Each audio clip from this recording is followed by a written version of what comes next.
Nag-atubang na sa buwatan sa Davao City Transport and Traffic Management Office ang driver kinsa nag-viral dihang gibanggaan ang usa ka traffic enforcer sa Davao City nga misita niini. Giling nag-viral ang video nining traffic enforcer nga gibanggaan sa driver nining SUV sa Davao City. Sumala pa, gisita sa traffic enforcer ang pribadong sakyanan human nag-counterflow ug misugat sa laing mga sakyanan sa Dalang Torres.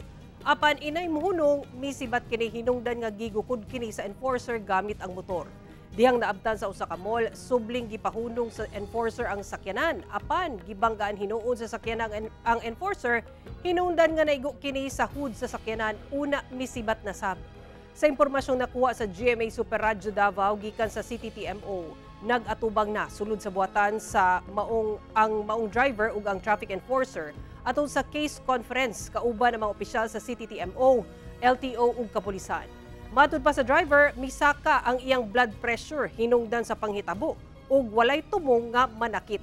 Apan dili kumbinsido ang CTTMO sa rason ini. Sanglit mamahimo matud pa siya nga mohunong sa unang pagpara kaniya, inay nga muikyas.